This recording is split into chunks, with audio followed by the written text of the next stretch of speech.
In the first episode of Letters to the Church, I looked at Larry Neville's 1990 letter to Wayman Mitchell and the Board of Elders. That letter documented why Larry Neville concluded that the fellowship had become structurally rigid, relationally coercive, and no longer capable of releasing mature men into ministry. In the second episode, I looked at Rudy van Diermen's 2003 letter and the attached pastor's contract. That document raised a related but more concrete issue: legal and financial control, centralized authority, and the use of formal written obligations to keep pastors and churches in line. This is the third episode in that series, and this time the document is a 2023 letter of withdrawal from the fellowship by Pastor Thomas Cunningham of New Philadelphia, Ohio. In that letter, Cunningham says that his church is withdrawing from Christian Fellowship Ministries because of what he describes as unrighteous treatment of fellow pastors, specifically in the case of Joe Stevens, and because of what he sees as a broader direction of intimidation, shunning, legal pressure, and institutional decline. This letter is dated September 17th, 2023, and says the New Philadelphia Church is withdrawing effective immediately. He's a Jewish crusader. He's anti-Christian Jewish crusader. That's what Mr. Ross is. People are held captive. They're held in fear. To watch Greg Mitchell weave his so-called magic, franchise of Potter's Houses and Victory Chapels. Wayman Mitchell is founder and chairman of the board.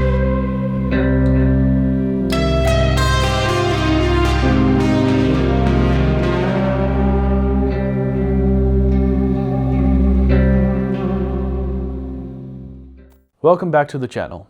This is Letters to the Church, episode 4.3. This series is built around letters, statements, contracts, and internal documents connected to the Potter's House, the Door, Victory Chapel, and the wider Christian Fellowship Ministries network. The aim is to start with the document itself, then analyze what it says, what it assumes, and why it matters. Today's document is a 3-page letter titled Letter of Withdrawal from the Fellowship, written by Pastor Thomas Cunningham of the Potter's House of Ohio, dated September 2023, and addressed to the Board of Elders, Christian Fellowship Ministries Incorporated worldwide. In it, Cunningham says that the New Philadelphia Church is withdrawing from the fellowship, and he ties that decision primarily to what he describes as unrighteous treatment of fellow pastors. I am now going to read the letter in full. After that, I will identify its main claims and explain why it matters to the wider discussion about whether the Potter's House functions as a high-control religious system more commonly referred to as a cult. Dear Sirs, I am sending this letter as notification that effective immediately, the New Philadelphia, Ohio Church is withdrawing from Christian Fellowship Ministries, the Fellowship. We have met as a church body, and in unity with the Church Council, we are presenting this decision formally, and this letter is to act as such. Our decision primarily revolves around what we perceive as unrighteous treatment of our fellow fellowship pastors, whose dedication and commitment to the faith should be acknowledged and respected. You all know me. I have preached for most of you. I was saved in 1983 in a Foursquare church in Ohio, and the Air Force brought me to Alaska in November of 1984. I was launched/ordained as the very first church planted out of Anchorage, Alaska in January 1989. I have been with this fellowship for 39 years. That is not a decision made in haste or to be taken lightly. You deserve to know why I am doing this, so please indulge me as I explain. As you should all know by now, Joe Stevens was removed from ministry for alleged accusations against him. There were no 2 or more witnesses. There was no communication with the person leveling the charges, no letter from the accuser outlining the accusations being investigated. There was only insinuation, ambiguity, and intimidation. Joe Stevens proved every single accusation wrong. Not only did he prove they didn't happen, but he proved conclusively that they could not have happened. One example: he was preaching on livestream with date and time stamped. Other proof was presented conclusively in the same manner.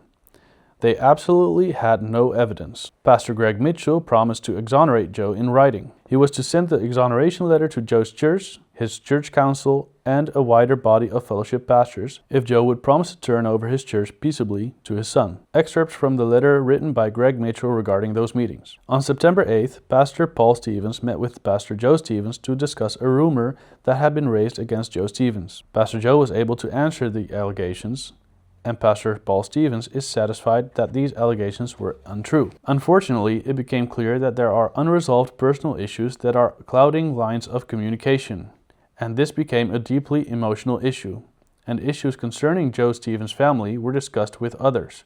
This is regrettable and not helpful for anyone. In short, while Joe was collecting evidence to prove his innocence, his father was undermining his character to his council members with information that was provably false. That is only the beginning. This isn't simply a Joe Stevens story. Joe and I have been friends, our families intertwined, for 25 years. We were in business together. We have preached at each other's churches for decades. I am his friend. I knew he did nothing wrong. I have the proof. I have the letter from Pastor Greg exonerating him. I have the communications from the fellowship lawyers, etc. While I was in the Austin area on business in late July, I preached for Joe in his church in Jarrell at his request. Why not? I am, after all, a preacher called to preach. For the record, I have preached for multiple churches in my 35 years of ministry that are not in this fellowship. Soon after, Pastor Greg called me and challenged me on it. He was adamant that Joe was a rebel, and therefore all members of the fellowship, including his own father and son, were not only justified but compelled to shun him and his family. As a consequence of this, Joe can't see his granddaughter again, nor has he ever met his recent granddaughter, now 8 months old. I don't shun people. Neither does the Bible teach shunning except in extreme cases, and even that is only for a time. To make his case for rebellion, Pastor Greg went all the way back to Korah in the time of Moses. When you have to go all the way back to Moses to substantiate your claims about rebellion in the New Testament church, you may want to rethink your position. Joe is not a rebel. Rather, he was unjustly and unrighteously treated. In this same phone call, when discussing the details of Joe's case, Pastor Greg lied to me at least twice. I called him out on both of them. I had the proof. I had his own words to authenticate the truth. He told me that Joe had done things, and I just didn't know the whole story. So I reminded him of the letter he wrote to exonerate Joe that he didn't follow through with as promised. He played it off as a ploy to get Joe to cooperate and walk away from the Jarrell church. He lied again by pleading his case that he'd tried to talk to Joe, tried to help him through this very difficult situation, when in fact the opposite was true. Within 24 hours of the confrontation that ended Joe's career and wrecked his family forever, Greg Mitchell put up a legal wall of fellowship lawyers to block Joe from contacting him again. Is this any longer even a fellowship of Christian pastors? Our withdrawal from the fellowship is not a decision made out of rebellion, anger, or spite, but rather out of a deep concern for the direction in which this fellowship is headed. We believe that it is crucial for us to align ourselves with a community of believers that embody the values and principles we hold dear, including fairness, truth, justice, righteousness, and the unwavering support of our fellow pastors. I hope this action serves as a wake-up call to all of you. Over the years, I have pastored 6 churches in this fellowship, and they are all still standing. I was heartbroken when I went to Zambia in April of this year, bringing with me a team of 10 from our church in New Philadelphia, only to see that the Lusaka church had been emaciated. Zambians are no longer allowed to praise and worship as Africans. They must act like dead American white people and are forced to sit down during the fast songs, in solidarity to lifeless religion, lest they get excited for Jesus and get loud. God likes it loud. This fellowship used to be so filled with life. Now it is regulating itself into oblivion because of insecure egos. I have enough influence to know that there are many more like me out there on the precipice of doing this very same thing. At this time, we have deleted our previous corporate structure relating to Christian Fellowship Ministries, changed the name of our church, and have created a new structure that will serve us in moving forward. I will not write letters, call people, or cause problems in any way unless forced to do so. We thank the fellowship for the privilege of partnering with you and pray the best for you all. Faithful in Christ, Thomas Cunningham. And it closes with a Bible text. By ourselves we are not qualified to claim that anything comes from us. Rather, our credentials come from God, who has also qualified us to be ministers of a new covenant, which is not written but spiritual, because the written text brings death, but the Spirit gives life. Now the Lord is the Spirit, and where the Spirit of the Lord is, there is freedom. 2 Corinthians 3 verse 5 to 6 and 17. Thomas Cunningham's letter makes several specific claims. First, he says his church's withdrawal is not primarily about personal offense, haste, or rebellion. He presents it as a formal church-level decision made in unity with the church council, and says that the decision revolves around what he perceives as unrighteous treatment of fellow fellowship pastors. That framing appears at the very beginning of the letter and sets the tone for everything that follows. Second, The central case in this letter is Joe Stevens. Cunningham says Joe Stevens was removed from ministry on the basis of allegations that were never properly substantiated. He says there were no 2 or more witnesses, no formal communication from the accuser, no clear charges, and no evidence. He then goes further and says Joe Stevens presented conclusive proof that the accusations were false and, in at least some cases, impossible. Cunningham also says Greg Mitchell promised to exonerate Joe in writing if Joe would peaceably turn over the church to his son, and he includes an excerpt from Greg Mitchell's own letter stating that Paul Stevens was satisfied the allegations were untrue. Third, Cunningham argues that the real issue extends beyond the Stevens case itself.